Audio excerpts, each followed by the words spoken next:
Bobby Ingram, Curtis Ennis. Know that we been loyal way back from the beginning. A trusted source for the news. 79th Halas, what it is, what it do. Since Bobby Ingram, Curtis Ennis. Know that we been loyal even when we wasn't winning. A trusted source for the news. 79th Halas in your ears, you. Awesome. The Bears.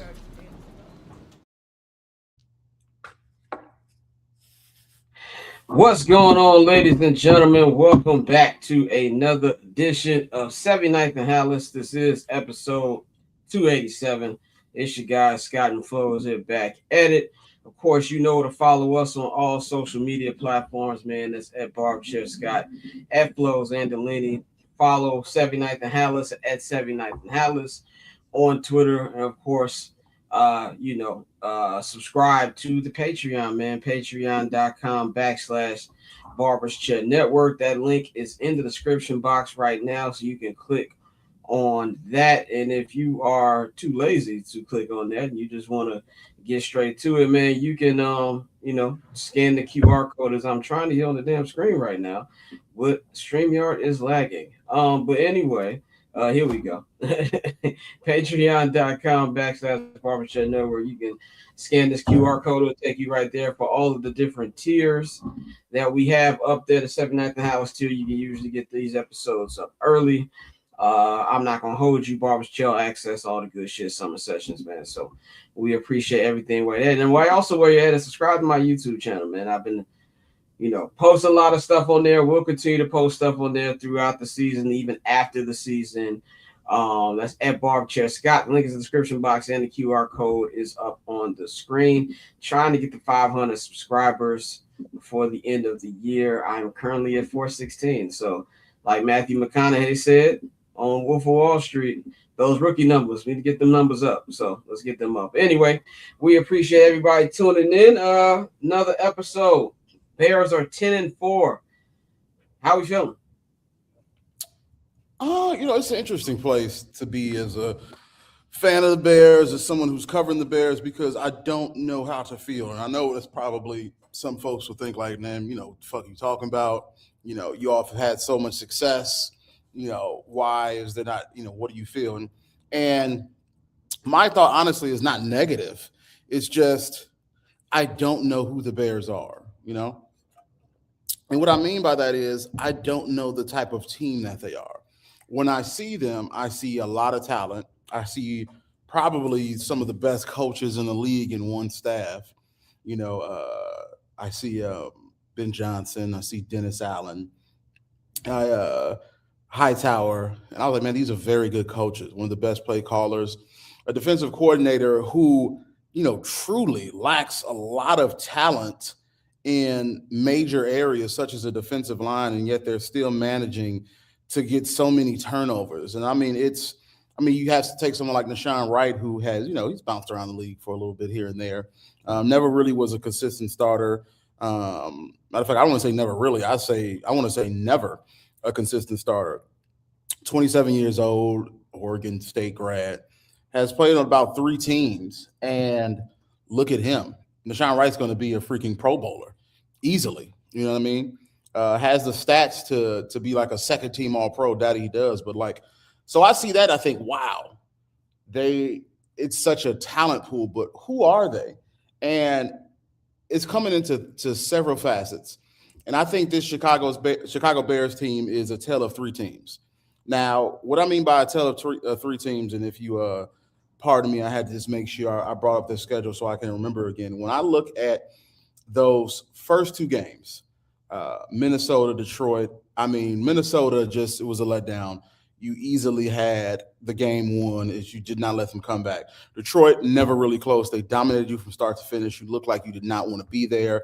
You look confused. But then you go on that 4-game win streak against Dallas, against Las Vegas, Washington, and New Orleans. And really outside, Washington was close, and so was Las Vegas. But, you were playing with capable teams, and they did solid.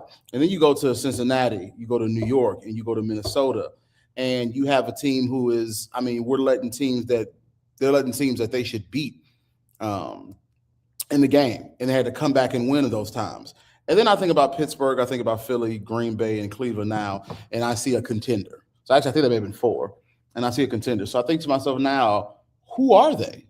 Are they the team at the beginning of the year that is struggling so much to even compete? No. So I can take that out, and we're down to 3. Are they that 4-game win streak when they went to 4-2? I'd say no, too. And it's not that they were playing bums, because I don't really believe in the whole concept of playing bums. But you're going against, I think Dallas may be the only one who even has a shot at the playoffs, even though it's like 0.1%. You go to Washington. Pittsburgh. No. I'm talking about Dallas when they play at the beginning of the year. Dallas has a 0.1% to make the playoffs. It would have to go perfect for them to happen. And so you look at Vegas and Washington, and no, these teams are not making the playoffs. And you see they're bum slayer, but beating up teams that they're clearly better than. Then you see them losing to Baltimore against someone like Tyler Huntley, who, again, they should have smoked. I mean, even with the way Baltimore's playing now, if Lamar is playing, they should beat. And they don't. They get actually embarrassed. And I look at this and I see 4 different teams. One we can take out because I don't think they're at the beginning. And my concern now is, who are you? Going into the playoffs, this is one of the most wide open years in NFL history. The Eagles, the defending champs, don't look like the champs right now. The team that won the AFC is not even going to go to the playoffs right now. It's anybody's league. And so my concern just is, who are they? What are they going to do? Who are the Bears that we're looking at? Well, I think they're a good team. I think that's it. They're not great in anything. They're a good team. Like, the offense is good enough to win, and the defense is good enough to win. Like, the defense, one thing I'll say, if we look at just 14 games in now, the 14 games sample size that we have here. If you look at the numbers, right? If you look at the pass rush numbers, if you look at the amount of points given up and stuff like that, this will tell you this is a bottom 5 defense. But they don't play like a bottom 5 defense. Now, granted, that's because of all the takeaways, 30 takeaways this season. So obviously that helps. I think this is a good defense. I don't think it's flashy. I don't think it's great. I don't even think it's bend or break. I just think it's a solid defense that you can win with. And in any other season, I would say that's not enough. But in this year's NFL, it very well could be. What I loved about the Cleveland win was it was a style points win. Now, we both said I didn't need a style point win. I just want to win. But it felt good to see a team that is as bad as the Cleveland Browns. I mean, they just invent ways to lose. And they handled them like the team they are. Now, of course, obviously, there was that quarter and a half offensively where, a couple guys dropped some passes. Cole Kmet dropped the pass. The Burden dropped the pass. Ben had some questionable play calling and things like that. Caleb had some questionable decision-making. But it was a domination. So I think this is a good team. Like, I see what you're saying. Like, who are they, like, description-wise? I think the only way to describe them is good. They're a good team. But I feel like if I look across the league, I can say that about every team in the NFL right now. Even somebody as good as the Los Angeles Rams, they can't stop a nosebleed defensively, especially not running. That game against the Lions was shootout, and the Lions shot themselves in the foot a lot in that game. So that's why I feel like, I'm not saying the Bears going to win the Super Bowl. I'm not saying the Bears going to win the NFC Championship. I'm just saying just clinch a playoff spot. And I believe they got as good of a chance as anybody else, especially if you end up with one of the first 2 seeds, because then now people got to come to Soldier Field. And let's be very clear. I do think bear weather is overrated, but you also got to look at it too, where a lot of teams ain't going to want to come in this cold weather. You know what I'm saying? I don't want to say the Rams, because 2 of their best players spent majority of their career in the NFC North, and Devontae Adams and Matthew Stafford. So I think they'll be fine with the elements, but let's not act like Matthew Stafford plays well in this weather, because he does not. He didn't play well when he had to go to Philly last year. And I mean, they put up a good fight, but he still made some bozo moves towards the end. Philadelphia is not playing as well. Seattle, are you worried about Sam Darnold in the playoffs? I'm not. Are you worried about Brock Purdy if he has to come to Soldier Field? I'm not. So I just feel like they're on level playing field with the rest of the entire league.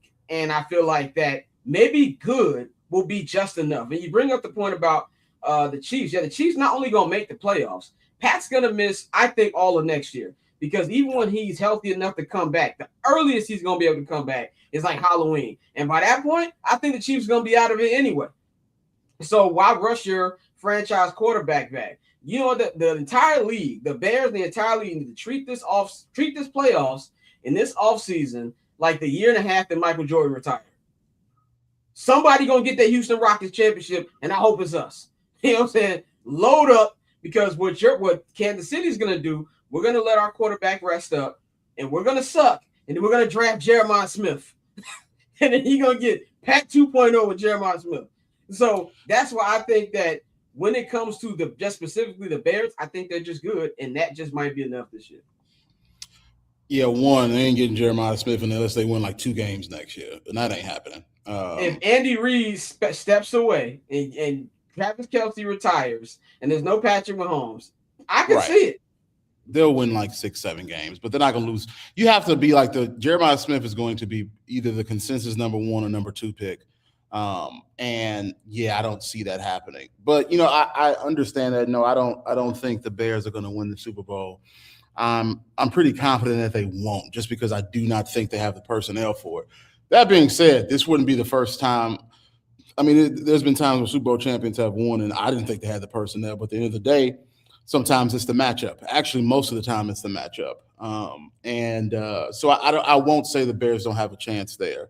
And part of it could be just the fact that, we're dealing with it as Bears fans, and we come to it with baggage. And the baggage is, even when they're good, they do something to fuck it up. The last Bears team to not do that, obviously, is the 85 Bears. The 85 Bears, Bears they won. Yeah, the 85 Bears. I mean, good, but that team also had the Legion of Boom. Right. That team had generational defense. Can I read a comment for you on Twitter that somebody said that they had a question for you? Yeah. They said, "Homie with the dreads keeps reaching. Who are they? They are 10-3. Well, they're 10-4. 2 counterfeit wins, but that is the game. Anything can happen on any given Sunday. My man with the dreads is trying too hard to hate without actually hating, or some such." One motherfucker, you don't know who the fuck I am. So let's first start that. Two, if you're gonna say homie with the dreads, 79th Halas, my name is Joe. My name is Flows. Call me one of those 2 things, but it ain't nobody reaching. I've been covering the Bears for 6 years. I've been a Bears fan my entire life. It's not about reaching. It's about the fact that there are trends within the NFL and there are trends within sports, and turnarounds this quickly just don't really happen. And am I trying to hate? No, I'm just trying to be reasonable. We all have our times when we're, excited about what they can do. And yeah, they're 10-4. Were they in 2018, 12-4 or something like that? And lost in their first round. So it's much worse offense, but yes. We're not even talking about it. But see, we're not talking about, I'm not giving a direct comparison between offense. I'm giving a comparison between record doesn't necessarily correspond with who the team is. The same thing with any other team. The Patriots had won like a 10 straight, and I was like, I don't believe in them. I don't think they've been tested. They went against the team that tested them, whooped that ass. We're up 21-0 and scored once after that. So no, it's pretty rational and reasonable to say, I don't know who they are, because you don't know who they are. It would be foolish to say you know who this Bears team is. That does not mean they're not a good team. I do think they're a good team, because I think they've had hard-on wins. When there are times when they could have folded, they did not. They found ways to win, and only good teams find ways to win. That being said, I am not confident in who they are yet, but not confident that they can't do good, but not confident to make a decision of who they are. We have seen 4 different teams this year. And honestly, that's not subjective. That's objective, because in every single season, outside of maybe the Patriots 17-0 or 16-0, you're going to see a different team at different parts of the year. And it's about what you do at the end of the season and really details who you are as a person. It's like the Ohio State Buckeyes last year when they won the Natty. It was sort of off and on. You lost to Oregon. You lost to Michigan. They came through, steamrolled everybody in the playoffs. It was a team that I did not expect to show up. And so it's not really a reach to say, I don't know who these Bears are. Do I think they're bad? Fuck no. Do I think they're so-so? No. I think they're a good team. Do I believe they're a contender? Yeah. Do I think they're a favorite or a shoehorn that can win? I don't know. And I think it's okay to pause a bit. I think it's okay to go, I don't know yet. See, that's also, the Packers game, that first Packers game, I was like, okay, it's showing that they can compete. But that first half, they did not. The first half, they rolled over. And so, again, this second Packers game will let me know more about who they are. When you're going against San Fran, someone that's 10-4, just like the Bears are, third in their division, and so they need to go ahead and get that wild card spot. How they play against them will also show who they are. And finally, at Detroit, which, who knows what the implications could be, that will show you who they are. And I don't think the Bears have had enough an opportunity to show who they are yet. And I do think too that's that fan shit that I've been talking about. I don't know if you've noticed lately, but I've been on a crusade against sports. You get offended because we're not jumping for joy, and that's perfectly fine. But I mean, it's okay to just say, I don't know yet. Let's see. But I don't know if you noticed on my Twitter, I've been on a crusade against sports fans. Like sports fans, we're all sports fans. I love sports fans. Sometimes I just wish that we could think logical. When it comes to that, honestly, I'm asking a lot, and I'm fighting a losing battle. I understand it, but it's kind of like what I got like multiple times that I've had people come to my mentions because somebody said earlier this year, Caleb's holding the Bears back from being a contender, and I said, if you think this team is a contender, you smoking dust. That was week 3. Okay, as the season progressed, it's an 18-week season. Each week, narratives change, teams change. I'm allowed to change my opinion. And just because I'm not jumping for joy and, kissing the team's ass doesn't mean I'm a hater. Like I said a couple weeks ago, I still want to see what time. It's kind of what we're talking about right now. Before they play Philly, I was like, I don't know. They ain't playing nobody. I don't think against better teams that you're going to get away with some of the stuff. And then when they beat Philly, I got idiots in my mentions talking about, you didn't believe. I have eyes, bro, and I'm not just a fan. I'm watching it with the logical eye of somebody who actually watches the game of football. So, yeah, when you say that you're being a hater, no. Being an idiot would be like, oh, we're going to win the Super Bowl, and the Rams aren't nothing. We can beat the Packers 3 times. That's illogical. You know what I'm saying? That's what we're talking about with that situation.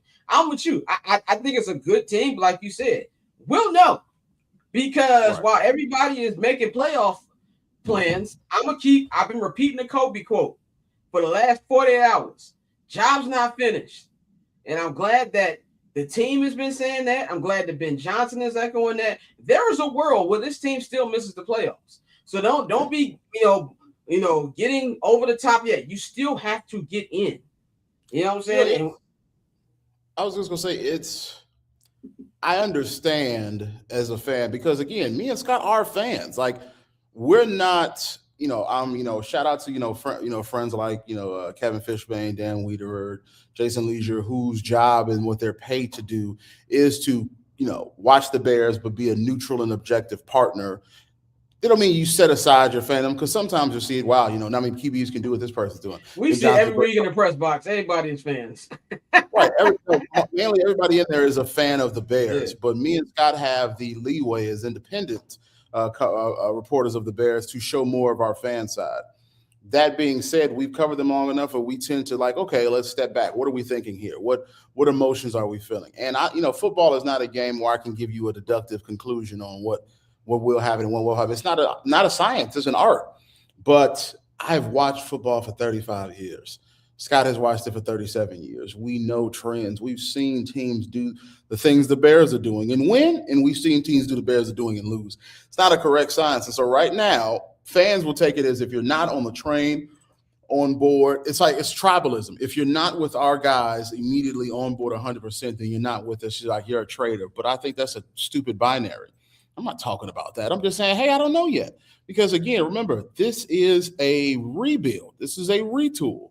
You had to come from, Ryan Poles obviously is the architecture of this roster right now. You had coaches who should have never been there the past several years. You gut them out. You take away that. You have to rebuild the offensive line. Now their offensive line is one of the best in the league, top 5. And you already had a great skill player in DJ Moore and Roman Dunze. You add a Luther Burden, a Colston Loveland. Offense has the tools to be great, absolutely. The defense still has some things it has to go over because someone like Kevin Byard, who's one of the best safeties in the league, is older. And so what happens next year? What happens going forward? Your defensive line is awful. And, Montez Sweat is having a good year, probably almost his best year in the league or so. I'm going to take it as disrespect. Best in the league or so. But it's okay to say, I don't know yet. Because what I'm not going to say is same old Bears. I knew they weren't the same old Bears probably after that Bengals game. I said, that's different. It's a different culture because they found ways to win instead of finding ways to solve. I think after that Washington game. choke and oh my God and say, here we go. It's the same old shit. Because the truth of the matter is in football, stupid shit like that happens. Momentum is one of the craziest things on earth. I remember Bomani Jones said momentum doesn't exist, even though there are several scientists who disagree. All it is focus, muscle memory, and emotion, and it coincides. And once that happened, what did we see? We saw focus. We saw players fighting harder than they normally would. It's like a fight or flight reaction. And the Bears found a way to overcome that. And I was like, this is a good team. This is the team that has a good foundation. And now as it's going on, beating the defending champs, I said, okay, this is a contender. Do I think they win? I just don't know yet. And I think these next 3 games will give you a barometer. Like if the Bears go 0-3, I would say, no, they're not there yet. Not quite there yet. If the Bears go, 2-1, I say, okay, they're good. If the Bears sweep, then I'm like, all bets are off. They could win. You know what I mean? So let's just wait and see. It's okay to wait and see. I agree with that. Let's just a little bit about the Bears and Browns game, since we didn't really talk about it outside of like 2 minutes in that video that we did on the field. Said we got a quote right here. Shot City Kid, Loki, I thought not the same old Bears after the block kick that felt like washing away old double doing sins. To me, that's not same old Bears a couple weeks before Cincinnati, because I don't know if you've been in a Washington game. They were up 10, and then Jaden Daniels took the lead back with a touchdown. I think it's like to Zach Ertz. Last year's Bears folded after that. And the way they bounced back, DeAndre Swift touchdown, getting another defensive stop, getting the ball back. DeAndre Swift touchdown, and of course, Nashawn Wright, government-mandated fumble. Government-mandated. And the game-winning field goal by their backup kicker, by the way. That sounds like it's not same old Bears. But to talk about the actual game just real quick, my thoughts were domination. That's what you want to see. You treat a rookie quarterback the way he's supposed to be treated. And that's exactly what they did. I do think that the defense, and I know it's going to sound like I'm, being picky, but they could have been a little better. They could have actually sacked him 8 times. He could have had 4 picks. Wright dropped 1, and there was 2 where they let him wiggle out. But overall, I thought it was a dominant performance.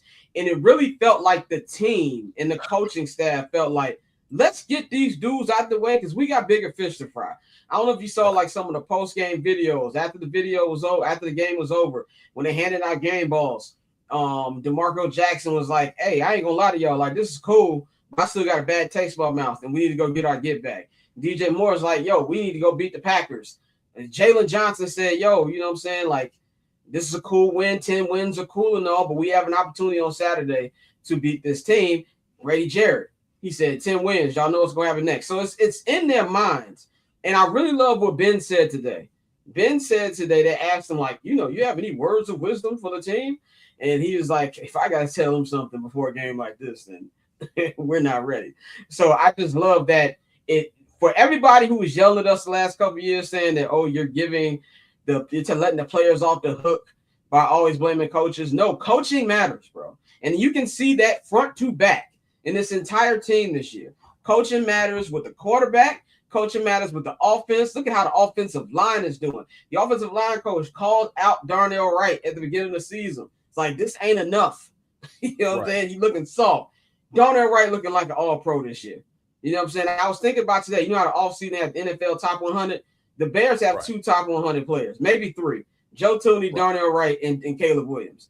And that's get better. Look at the DBs. Like I've been saying for weeks. Everybody say you can't keep living off takeaways. Yeah, in theory you can't, but this is stuff that they practice. All of Al Harris's secondaries that he's coached have led the league in interceptions. This is something that they teach. So Al Harris being great. The running back room. Remember how bad it looked the first 2 weeks of the season.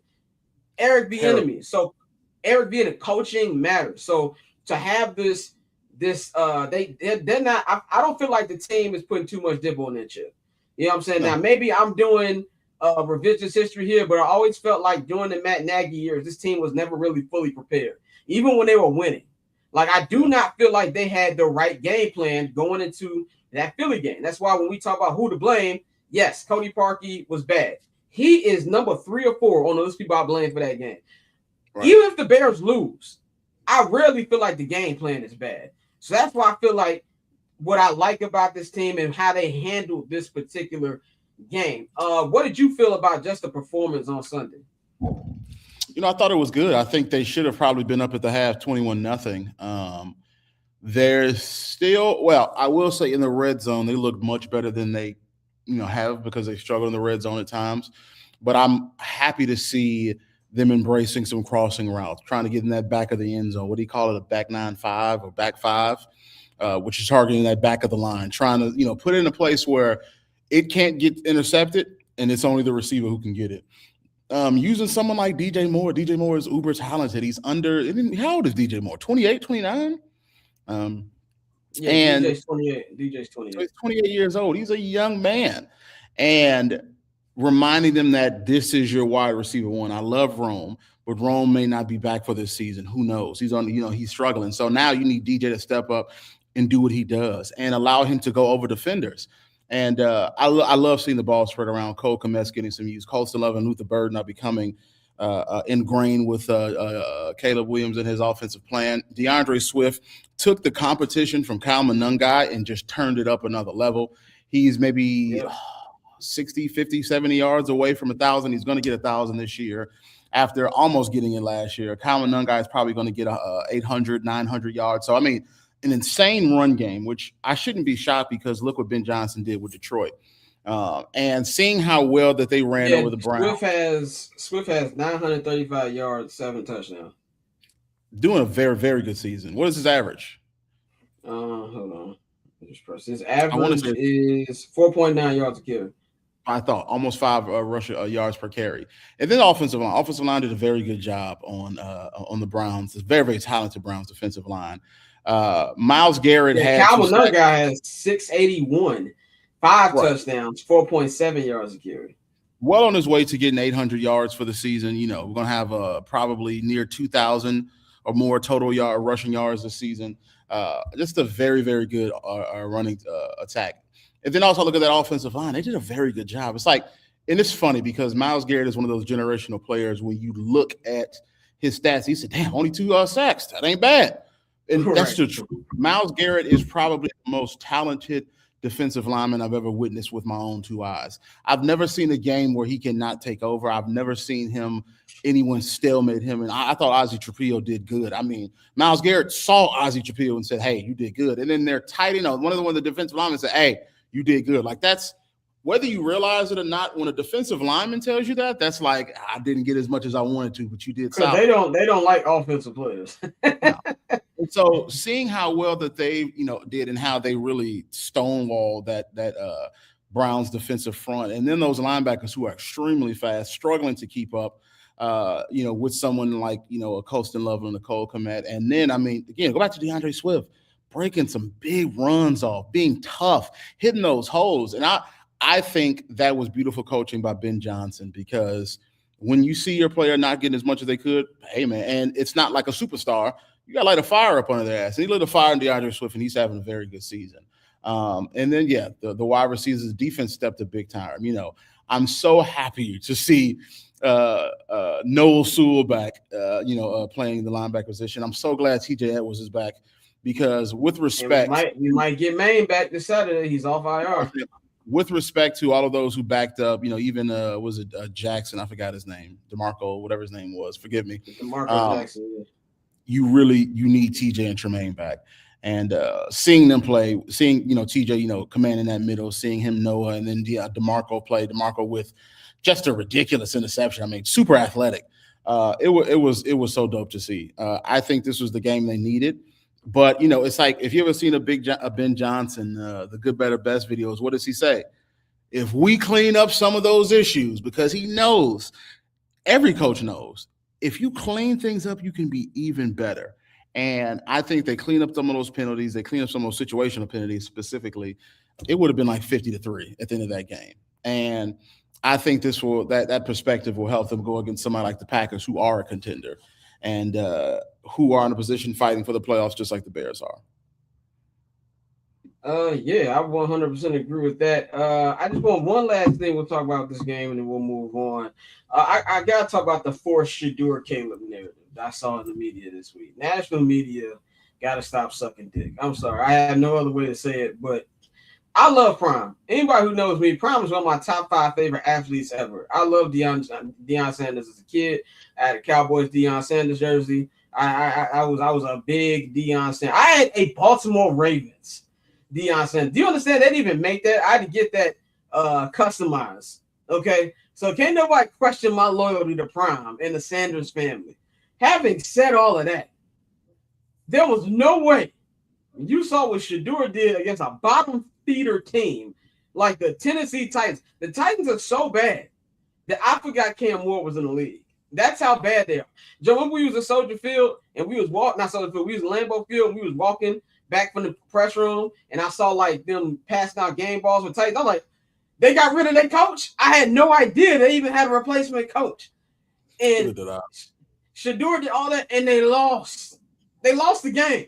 So what made you think that they was going to come to Soldier Field? He was going to come to Soldier Field in ridiculously freezing temperatures and think he was going to do that. It's just ridiculous. We got people like Shady McCoy and Chris Broussard and Emmanuel Acho, all these other people. He's going to play better. And if he plays better, he's better than Caleb. This is what I would say.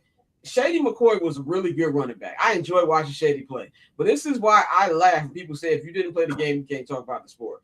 Shady McCoy played the game at a very high level, was a really good running back, and he says nonsense week in and week out when it comes to this game. It's enough. I don't know if it's something because Caleb is sure of himself.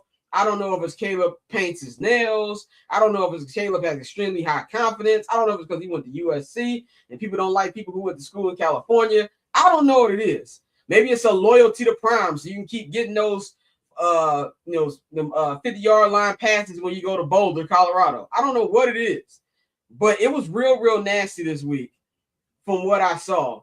And I'm a big Shador fan, obviously. Like, I'm rooting for him, but just not this week. You have to throw that watching it late. What do you think it is with the Shador Caleb conversation? Because I always feel like people come at Caleb, not even for football, they come at Caleb personally. I think it's a little less complicated than we've probably made it. I like to just use Occam's razor, another big phrase. Occam's razor just typically says that the simplest answer is closer to the truth than something else. And the simplest answer is the Bears have been the punching bag for a long time. As simple as that. The Bears have been the punching bag for quite some time. And if I'm using Occam's razor, and I'm thinking about these multiple, competing explanations, it's the one that has the fewest assumptions and the fewest presuppositions that I'm gonna go with. So I won't assume what, anything more that, Shady or Manuacho, all these dudes are thinking.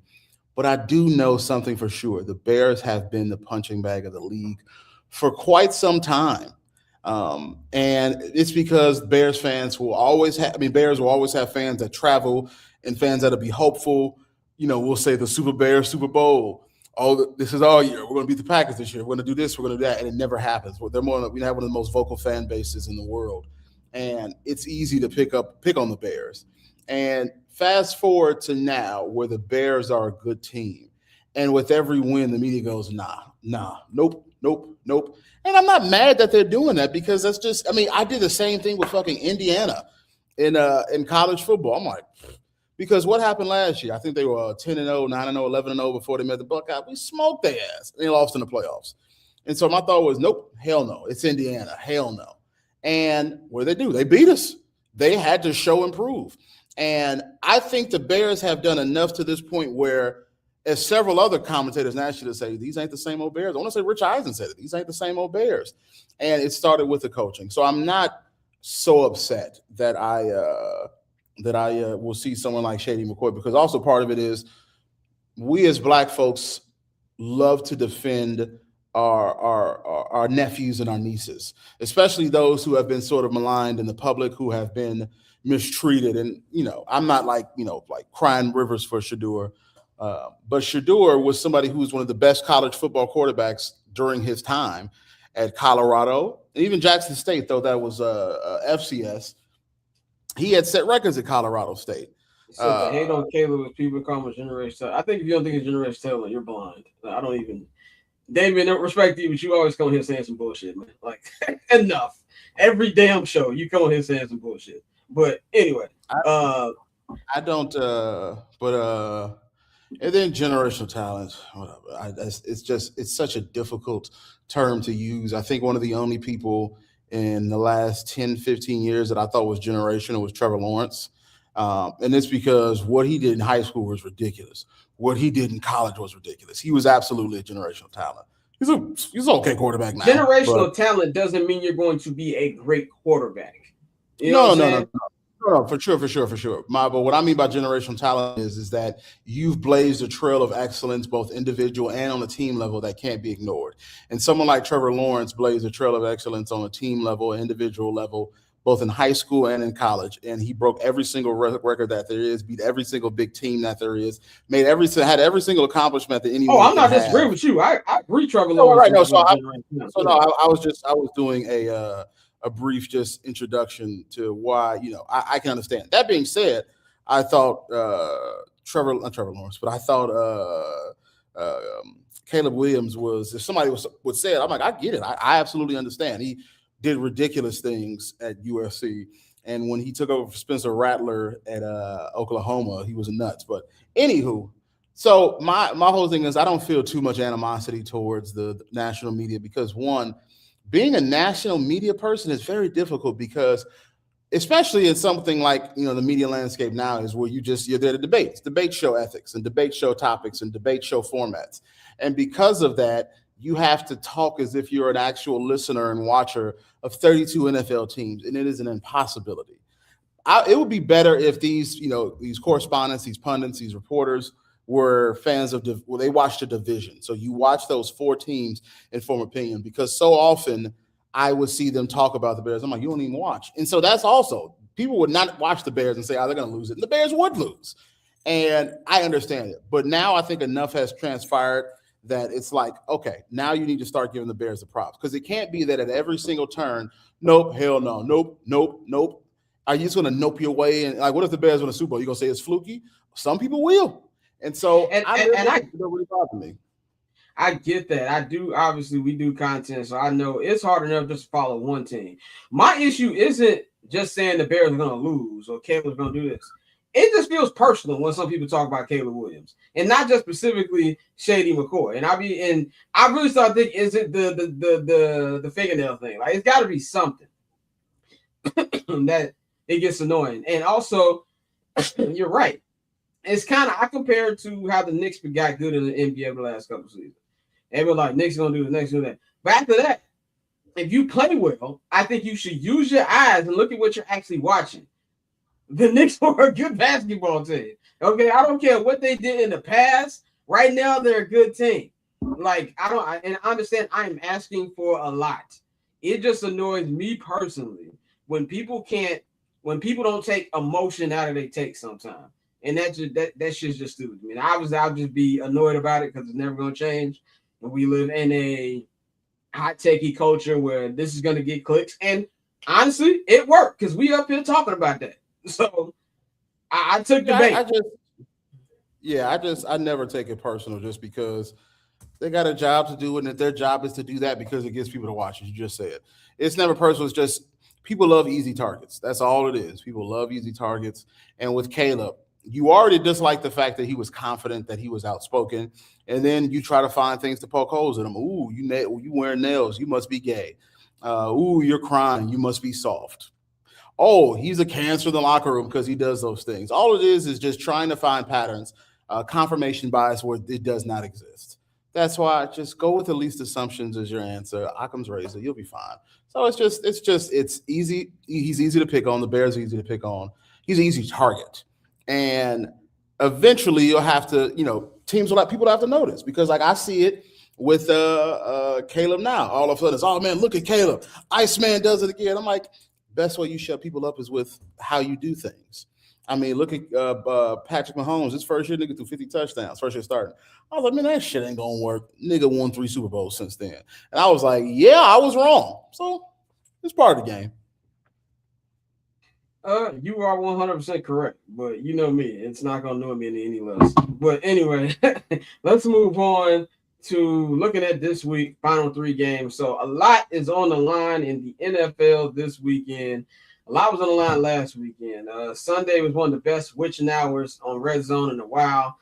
Going back and forth between the Panthers trying to take control of the NFC South after the Bucks lost and the Saints like, no. Saints playing spoiler to both them and the Bucks the last 2 weeks. You got the Packers trying to win in Denver. The Lions' life is on the line every week now.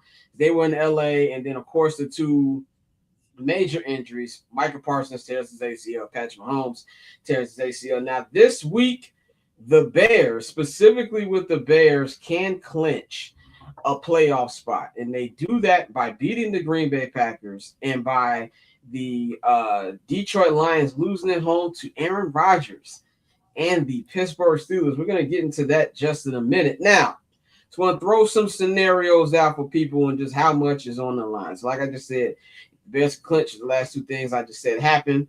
But in order to win a division, you just win the next two games, you win the NFC North. Or, you know what I'm saying? Or if you go 1-1 and so does the Packers go 1-1, that win against Detroit will not only get you in the playoffs, but will also win the division if they lose. So it's a whole bunch of other stuff. I won't get too far in it because I believe this is going to change week in and week out. There's a big Thursday night football game this Thursday with the Rams and the Seahawks. The winner of that will be number one in the NFC West and the number one seed in the NFC. The loser will be the fifth seed. So there's so much stuff that can change. There is still a world where either team, the Bears, Packers, and the Lions, there's only going to be two NFC North teams in the playoffs. And it has yet to be decided who those teams are going to be. Now, I look at it as just win the next two. Just win the next two. When you control your own destiny, I don't want to worry about the other options. So if you win on win on Saturday, you got a whole couple days of watching the NFL and be able to see where the chips lay. Now, here's my question for you. Aaron Rodgers and the Pittsburgh Steelers just made light work out of Tua and the Dolphins last night. They are trying to win the AFC North. They've got a Week 18 matchup against the Ravens, which will decide the division pretty much. And they got to stay alive. While Detroit Lions literally cannot lose another game. You know what I'm saying? They cannot lose another game. So they got Aaron Rodgers. Now, obviously, I think Detroit's a better team than Pittsburgh. All together, and they'll be at home, a place where it's very hard to beat them in Ford Field. This is Aaron Rodgers we talk about. This is Aaron Rodgers who's been playing well these last couple weeks. This is Aaron Rodgers who loves beating up on his old NFC North opponents. Are you actually rooting for Aaron Rodgers this weekend? Yeah, absolutely. I mean, obviously I dislike him, period. But my hate for Aaron Rodgers originally stemmed, sports hate, not actual hate, because he's on the freaking Packers. So like that's the biggest thing. It would be like if Bryce Underwood, who is the Michigan quarterback, were to enter the transfer portal and go to Michigan State. And there's a situation where, Michigan, it wouldn't work because we've beat Bryce Underwood. JJ McCarthy, I'm pretty sure was undefeated against Ohio State as a starter. So JJ McCarthy in this hypothetical scenario transfers to Michigan State. Michigan State has a good team, and the Buckeyes need Michigan to lose to jump to like 12th or 11th to get into the CFP. I would root for JJ McCarthy. Yeah, it's your old nemesis who beat up on your team, but we're trying to get into the playoffs. You know what I'm saying? We're trying to win. So yeah, absolutely. I would absolutely root for him. And then, we're at that time of the year where Aaron Rodgers heats up and starts putting niggas down. It's crazy because I can honestly say, not honestly, but it's easy to say he dominated the Bears. That's what he did, but he dominated the division. The Lions. That is what he dominated the division. And I know, and he's got that elder statesman now. He's like, those guys got to fight for me. He's going to come prepared. And I'm absolutely rooting for him. For the first time in my life, I will celebrate the Aaron Rodgers touchdown. You know what I'm saying? It's my team doing it. So yeah, absolutely. No question about it. Yeah, I'm with you. No question about it. I think the only situation where I'm like hesitant on it would be something like 2012, where the Bears needed the Packers to beat the Vikings to make the playoffs. And I said, I don't want it that bad. I will not root for the Packers. He is no longer a Packer. He has been a Packer for a couple years. So do I dislike him? I still hate him very much. But this is gonna be like Stone Cold shaking hands with Vince McMahon in WrestleMania 17. Okay, yeah. So it's for the greater good. I will be rooting for him. Like you said, he's been playing really well. I don't have faith in that team per se. No. But Aaron Rodgers and Mike Tomlin is an evil link up that I did not want to see, but might come to my advantage this Sunday. And he got to go out there and take care of business because the Ravens got a tough Sunday night game. They got to play the Patriots. And you know what I'm saying? Both teams are trying to win this division. You know, Aaron Rodgers, if this isn't his last season, he probably got one more left in him. I personally think this is his last season, just for the way that he almost retired this year. He wants to get one more crack at it. And we can see numbers, whatever. I'm trying to look at, I think his numbers, even though I looked at it the other day, I'm like, what is Aaron Rodgers' numbers? I got Aaron Rodgers' stats right. Aaron Rodgers has 2,594 yards passing, 22 touchdowns, 7 interceptions. So for somebody who's his age, that's pretty good. So yes, I will be rooting for him, man. But let's close this up with a Bears-Packers preview. Bears-Packers round 2 this Saturday night night football on Fox. They'll have the number 1 team will be in the house. Kevin Burkhardt, Tom Brady, the GOAT, will be in the house. Maybe I can actually run into him this time. We have been in like 4 games that Tom Brady has done with the Bears, and I never seen it. I don't know if they make him go throughout another exit, or I don't know. I never see Tom Brady at these games, but he will be covering.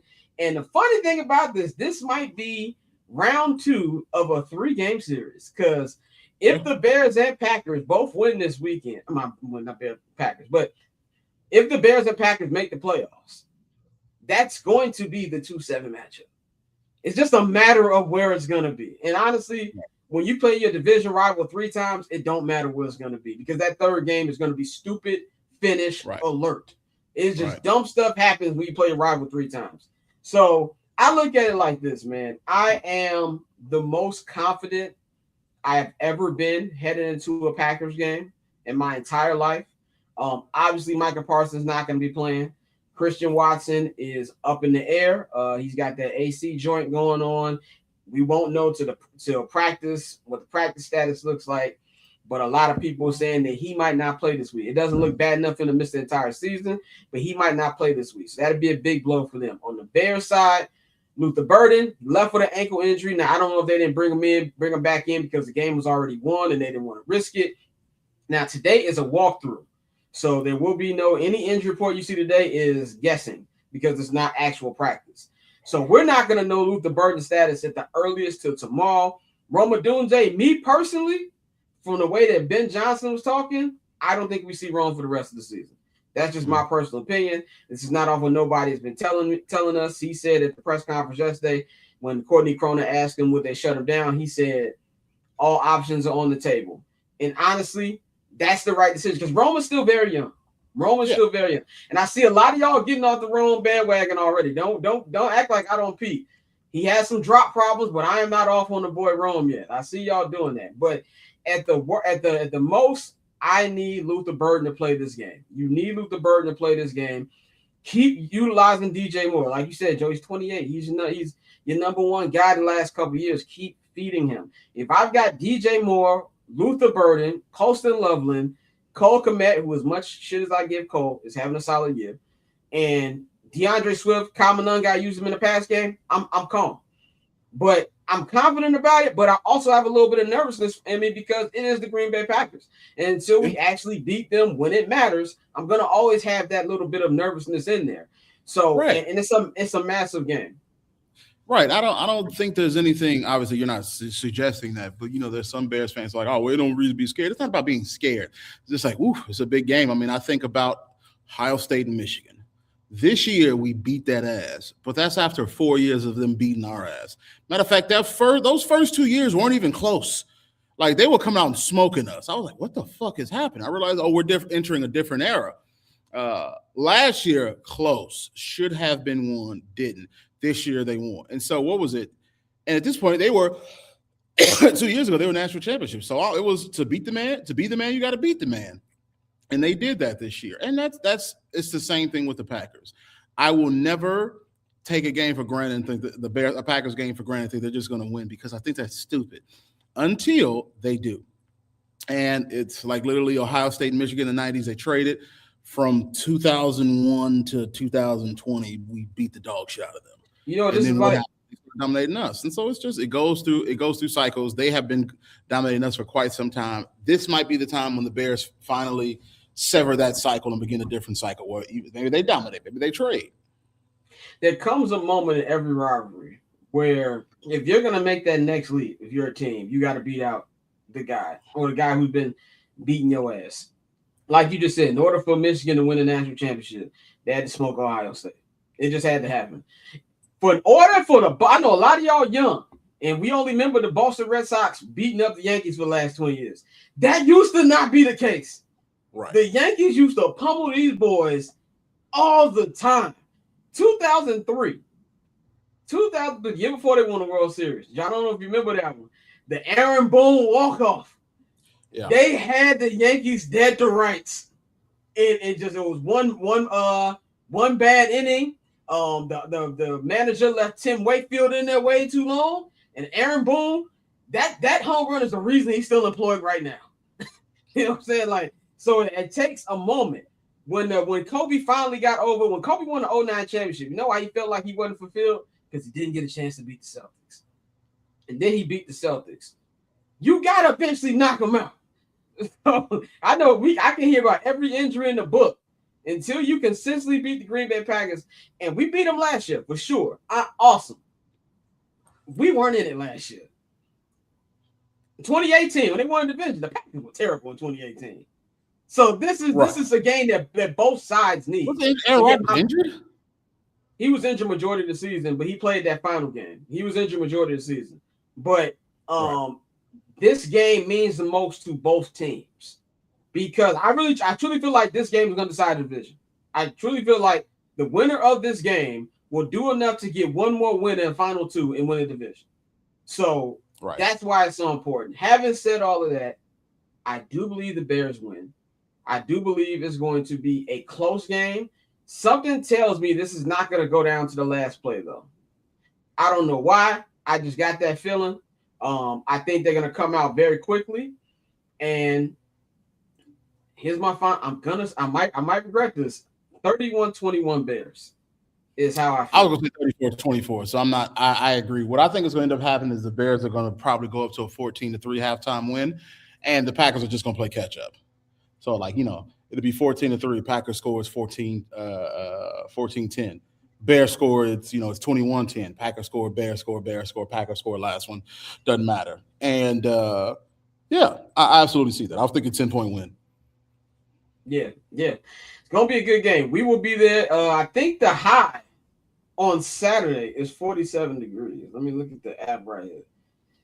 Saturday is a high of 43. That is grilling weather compared to what we had at Soldier Field this past week. And that just tells me the tailgate is going to crack. It's high of 43. Precipitation looks like it won't be really anything. It's a 0% chance of precipitation. Low is going to be 24 at 12 a.m. The high will be 42 between 2 to 3. Temperature range could feel like 12 to 37. It's going to be a good time for some good offense. I will say this. I know I said this last week, and I'm continuing to say it because we got this big home game. I hope the Detroit game isn't a big game, but it might be, and then you might have a playoff home game. I said it last week. I'm going to repeat it again. Do not let Jim Cornelison in that building. I'm going to keep saying it. Do not let Jim Cornelison in that building. That worked for the Blackhawks. It worked for the Bulls in 2015 when he was in the anthem. It has not worked for the Bears. Leave him at home. I don't want to see Brian Urlacher coming out with Mike Singletary. Leave all them at home.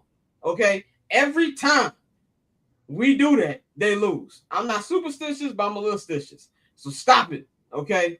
Enough.